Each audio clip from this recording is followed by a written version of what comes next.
Hello and welcome to the program. I am Luke Hunt and this is another podcast for The Diplomat, and today with me is Helen Jarvis, who has become synonymous with the Khmer Rouge Tribunal and efforts to put Pol Pot's henchmen in the dock and get them tried over the last 20, 30 years. Helen, welcome to the program. Thanks, Luke. Yes, nice to talk to you again. The tribunal looks like it's heading into the final stages. What is to come? There's Khieu Sampan, who's a former head of state. He's the last surviving Khmer Rouge leader. His appeal is up. What can we expect? Well, the historic note of it is that it's probably the last public hearing that we'll get from the tribunal, because it's his appeal to the Supreme Court chamber. And so that is the last appeal. They don't have to have a public hearing, but they've decided to this time, and we think it would be the last time that we would see him in the dock, and may well be the last public hearing of the ECCC. Right. Looking back, I remember many years ago you launched a book with the journalist Tom Forthrop, and I actually did the introduction to an audience of about 70 people, and I did ask, raise your hands if you think a Khmer Rouge tribunal would happen. And I think one person raised their hand. It's not the way it turned out. It has happened.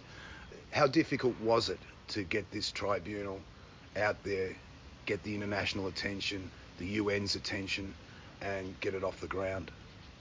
Oh, it was truly a Herculean struggle, I think. It's pretty unbelievable because the Khmer Rouge period here, that every Cambodian will tell you, lasted 3 years, 8 months and 20 days when they had complete control over the country. But it took an awful lot longer than that to bring them to justice after the overthrow. Sure, and people forget that the Civil War continued until 1998. Unbelievably, yes, from 79 to 98. So we had 20 years of actual fighting.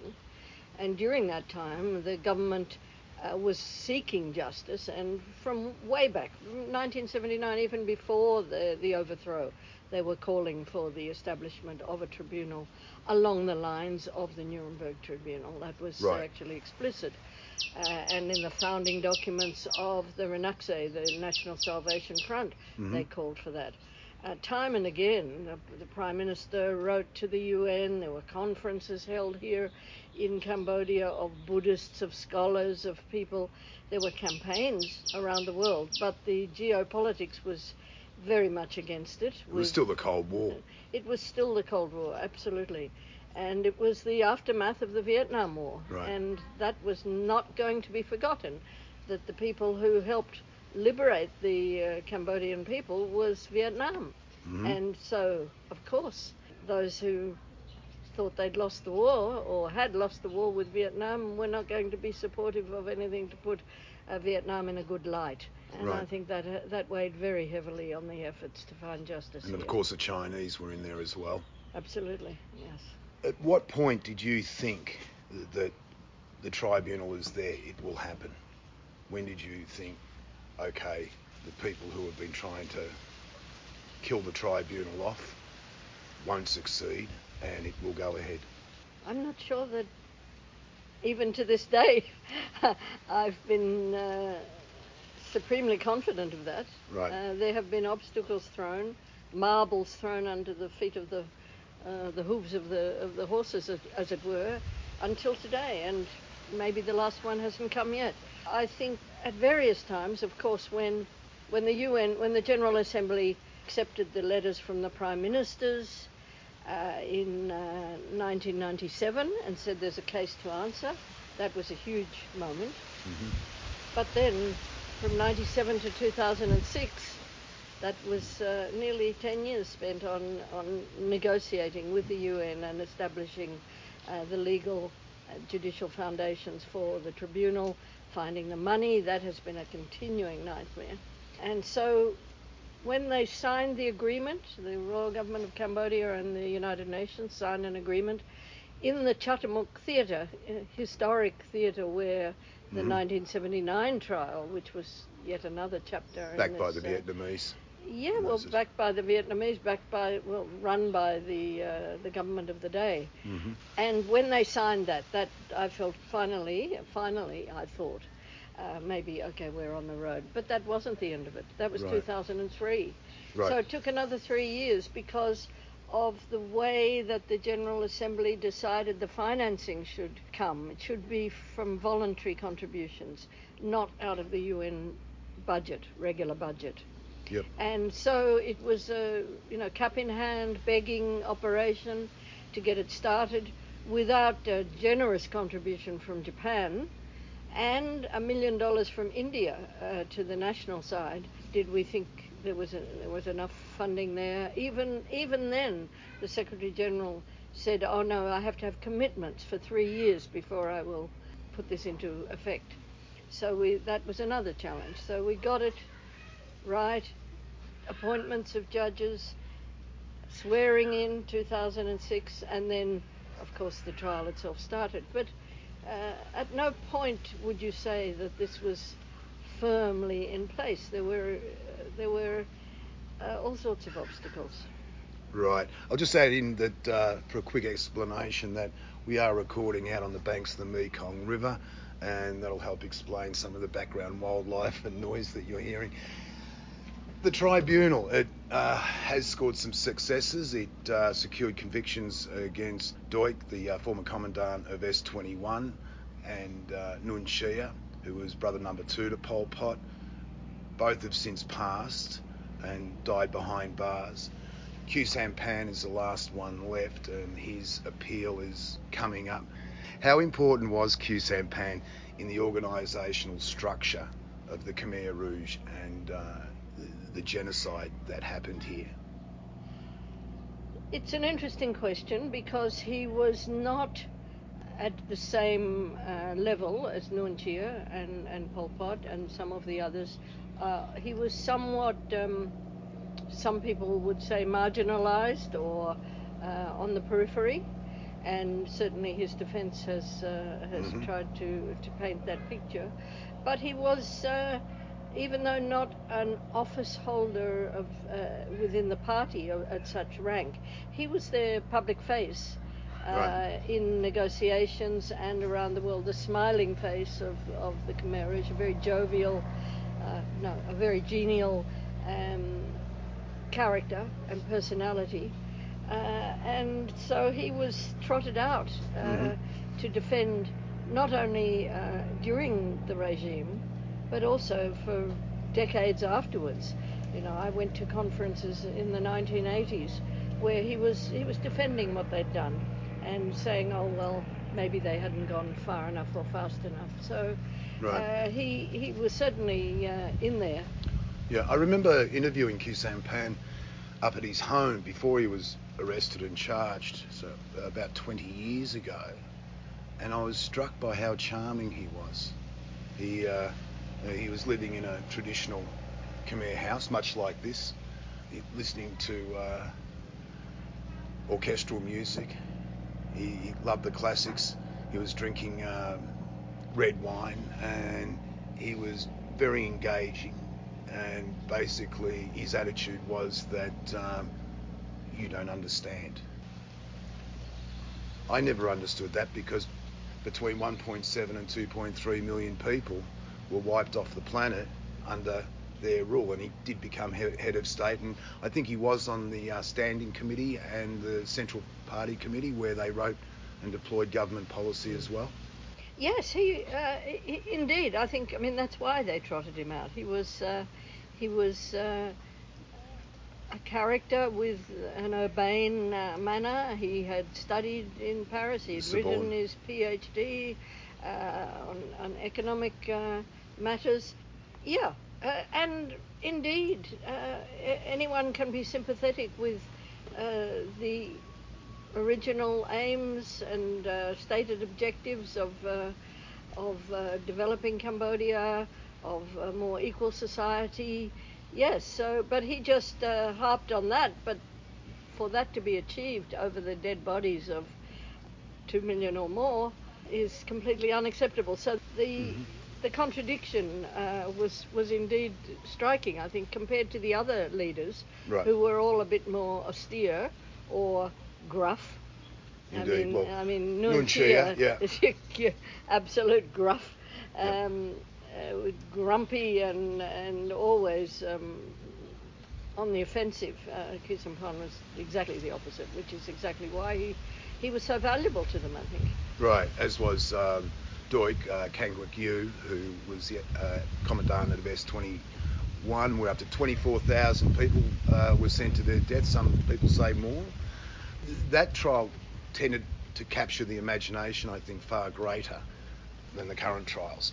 Is that because the crimes of Duik, which were directly linked to Nuon Chia, who was number 2 to Pol Pot, were so graphic and so in your face? And you go out to the Tuol Sleng Museum or the killing fields where people were taken from Tuol Sleng out to the killing fields and basically butchered with a ox cart axle to the nape of the neck. It was extraordinary in terms of the response it got from the general public. Yes, I think it was easier to comprehend. Whether it was the right thing to do, to divide the charges. You see, what happened was the co-prosecutors presented all the charges together in one case. And then the judges themselves in the trial chamber decided to divide it into case 1 and case 2. Right. And then later, case 2 became case 2/1 and case 2/2. Now, the reasoning was that they could get through something, taking off a bite that could be handled more quickly, and the spectre of Milosevic, who died in the middle of the trial, right, when he was facing some 50-some charges, was obviously in their minds. So there was a rationale for doing that, for cutting off S-21, Tuol Sleng, and going just for Duik. To a certain extent, that was successful, I think. As a legal strategy. As a legal strategy. Yeah, it definitely set up the process for going after and trying Nuon Chia next because of the links that were made between S-21, Duik and Nuon Chia. And as you say, S-21 is so graphic. It is unique because it has been preserved. It right. was when the Khmer Rouge left town, they abandoned that site with, sadly, tragically, bodies that had been just murdered, still shackled to iron beds, blood on the floor, and the documents in great disarray. But the site was discovered early on, and from that moment it was preserved. Other sites throughout the country, we think, there was something like 196 other prisons around the country at least. They did not survive, they weren't preserved in that way because people scavenged, people were desperate for wood or paper and used the materials that were there, or they were abandoned because they were places of too much pain and suffering. Nobody wanted to have anything to do with it, so they were abandoned. I'm sure you've been to some of the sites where the skulls were lying on the ground or just heaped up in a corner, cows walking through the site. So in that sense, S-21 was there, still preserved physically, and it was a much more of a known factor.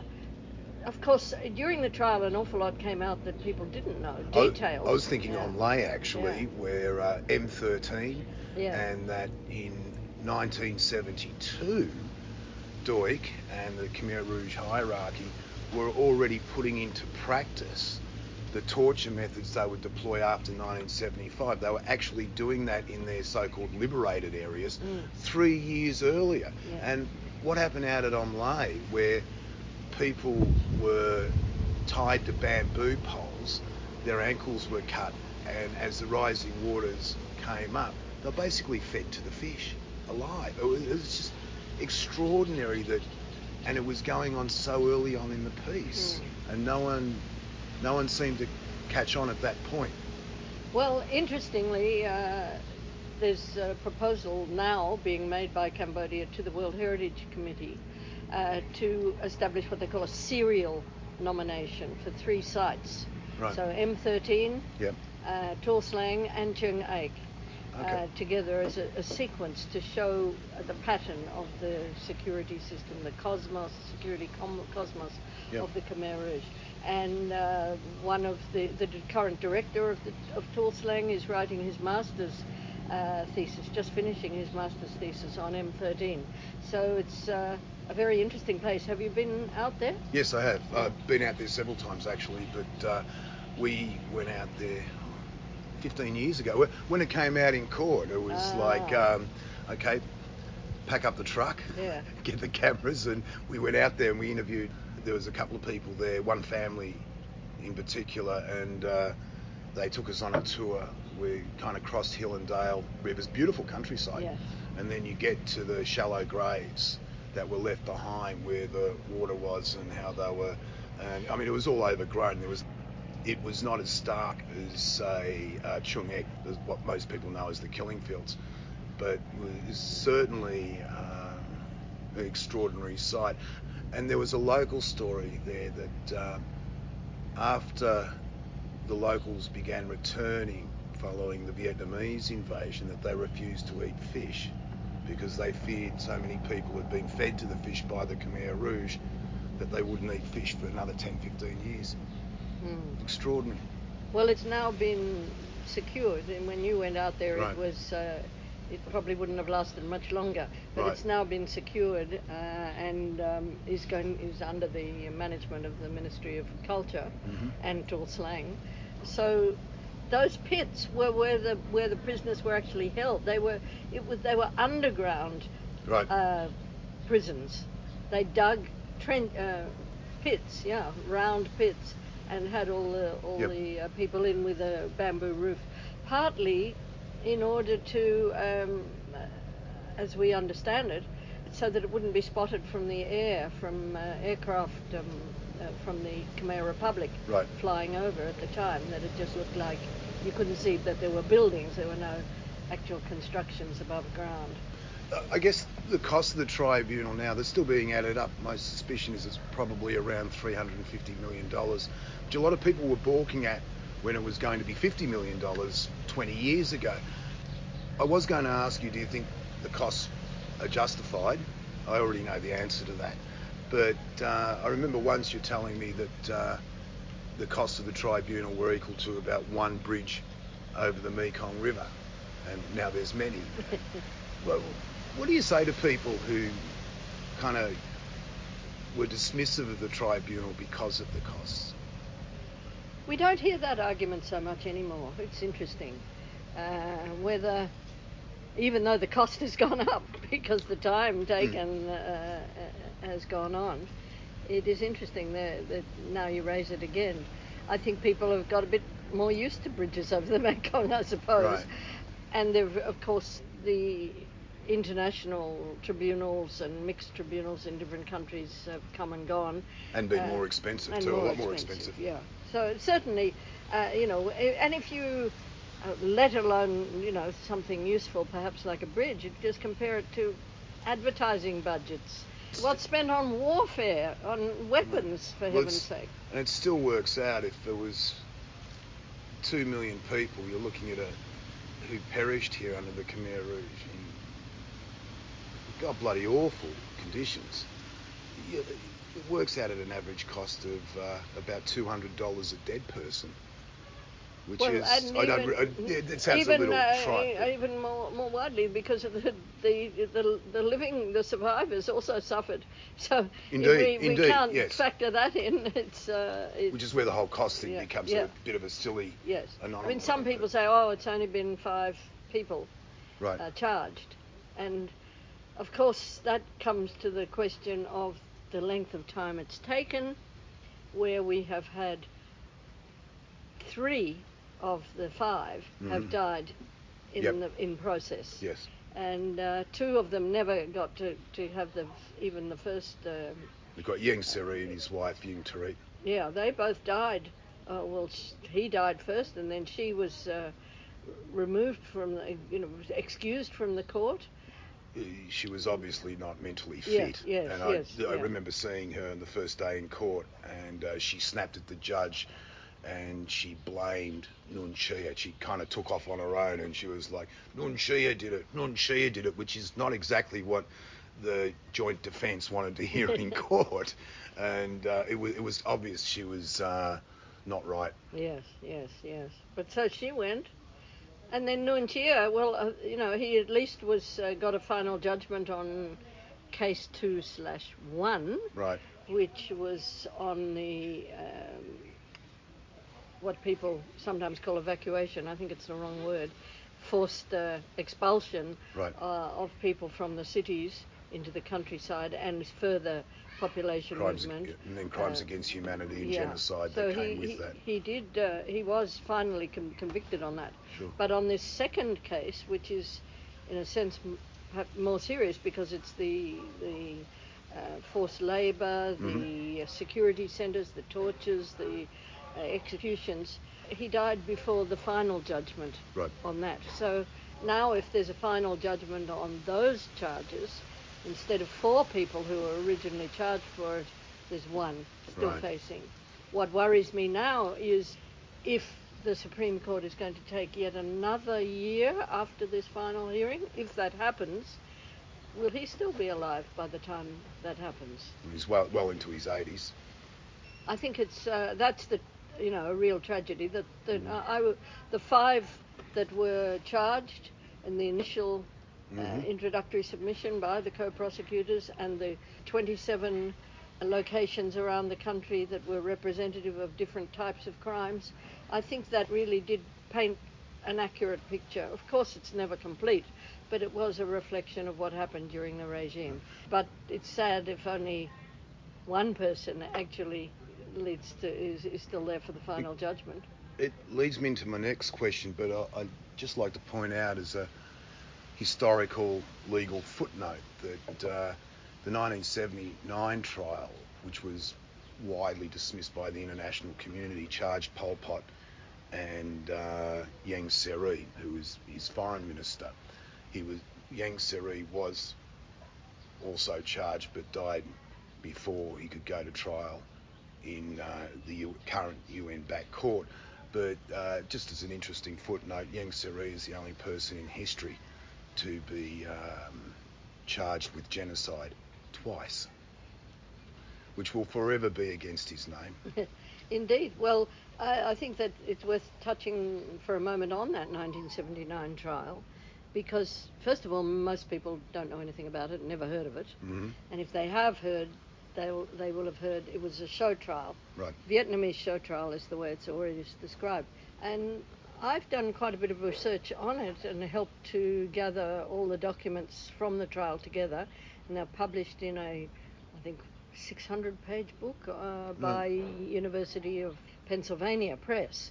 And there were 36 witnesses spoke at the trial. There were testimonies from many more than that. The judges, which included, interestingly enough, well, at the time they didn't have judges, they had what they call people's assessors, who were people of all walks of life, Cambodians, who were the assessors who came to the judgment. But there were international participants in that trial, which many people don't realise, from the United States, from Algeria, from Cuba, many different countries. And if you look at the testimony, the documentation that was presented there, you'll realise that, well, it said it all, is the wrong way to say it, but it laid it out clearly. And what the ECCC has done is to have gone in depth, in minutiae, over the same material.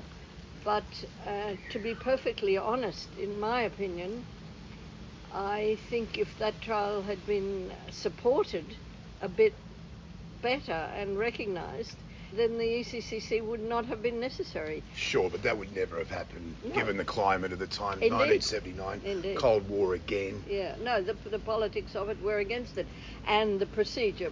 To be fair, I have to say that the procedures followed were somewhat problematic. But the two defendants were not in custody. Indeed, That's okay yep. under the civil law system. That's according to the system here in Tried in Cambodia. absentia. In absentia trial is perfectly all right. But there was no real defence put up. So normally in an absentia trial, the defence will be presented seriously and grounds for exoneration or Sure. a reduction of responsibility, etc. Explanations would be put, but it was pathetic. The defence was absolutely pathetic. Hope Stevens, I think, was Yes, the lawyer at the time. From the US of all places. Right. Yes, that was very embarrassing when you read that defence. Yes, I have read the defence, but I also remember the academic and author Peter Maguire once saying to me that the 1970 trial, it might have been dismissed as a show trial, but the evidence was not. The evidence is absolutely compelling, what they'd gathered together and how the Khmer Rouge had treated their own people. Absolutely, and what amazes me is that this trial was held in August 1979. Remember, so it's only 8 months after the regime was overthrown. It was a situation in Phnom Penh, no electricity, no water, no facilities, no, of course, pre-computers. Deeply traumatised. No legally trained people. There was one person who had been a clerk of a court. There were half a dozen people with any legal training. And yet they did manage in those 8 months to gather the extraordinary amount of documentation, translate it into 3 languages. At the court, the documents were distributed in Khmer, French and English, same as the ECCC here. And they were done, of course, there weren't even photocopy machines. They were done by stencil machines and so forth. So when I came across the collection of the court documents in the National Archives here in the late 80s, I realised that this was really important material. And so we digitised it all, catalogued it all as part of the Cambodian genocide program of Yale University with Ben Kiernan, the Australian academic in charge. And so we put that together, and that was the basis. All those documents were the basis of the book later published, which was actually published by John Quigley, a law professor from University of Pennsylvania, who had been an expert witness at the tribunal in 1979. Okay. So he'd spoken on the crime of genocide. So what Peter Maguire said was exactly right. The evidence was not to be dismissed and has only been corroborated in more detail by the ECCC. How do you think historians will view the tribunal 10, 20, 30 years from now, once it's over and done with? Well, we've already had an extraordinary outpouring over the last year, I think, of articles and several books assessing the tribunal and the whole concept of what people say is a hybrid tribunal, the legal and judicial challenges posed by a hybrid tribunal, which mixes together different judges from different jurisdictions and different legal backgrounds and so forth. And at every step along the way, there's co-prosecutors, co-investigating judges. There has to be agreement by both sides. Right. This has been very do you think historians 20 years from now are going to care? I mean, they're going to look back. They will look at, say, Mahmud, the naval commander, who probably will not go to trial. That doesn't look like it's going to happen. But the argument will be that the evidence was insurmountable. It's well known what he did. The international prosecutors wanted to put him on trial, but the Cambodian prosecutors did not. And while that might cast certain elements in a positive or negative light from the tribunal, it's still going to be viewed in the overall scheme of things. Well, he didn't fully face justice, but we know who he is, we know what he did, and it could reflect badly on the Cambodians at the time, but that will have been water under the bridge. Yes, I think some people will seize on the cases 3 and 4 and use those as a basis to really criticise the tribunal, to say, oh, it only did 1 and 2. Right. To my mind, I really support the view of the co-prosecutor at the time. So 2008, Yep. these charges were brought by the international co-prosecutor at the time, Robert Petit, Canadian. He brought these charges, and she presented, I think, a very compelling rebuttal. It's not been a public document, although it is around on the internet, and I think it makes very, as I say, compelling argument that the introductory submission that was already brought for the 5 people, for the 27 representative cases and the charges, shows the picture. It does what the tribunal was set up to do. Right. You can always go, and there are undoubtedly many other people who committed heinous crimes. But how long do we go on looking one after another? That's one case, one question to be answered. The other one is, why pick another 5 people and not another 10 or another 50? These crimes were committed throughout the country.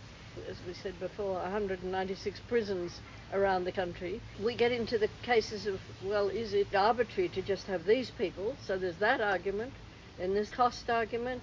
I personally think it's very interesting that there's not one Cambodian judicial officer, from a judge, from a prosecutor, investigating judge, has actually supported these cases 3 and 4. And yet the international side has driven it through all this time and has spent enormous amount of money. I think if we're talking about the cost of the tribunal, if you compare cases 1 and 2, which were the principal cases, and then you compare how much has been spent on investigation, translation, etc. for 3 and 4, which have been kept alive solely by the international side, I think this raises serious questions, and I personally don't think it should have gone forward without the support from the Cambodian side, but that's just my opinion.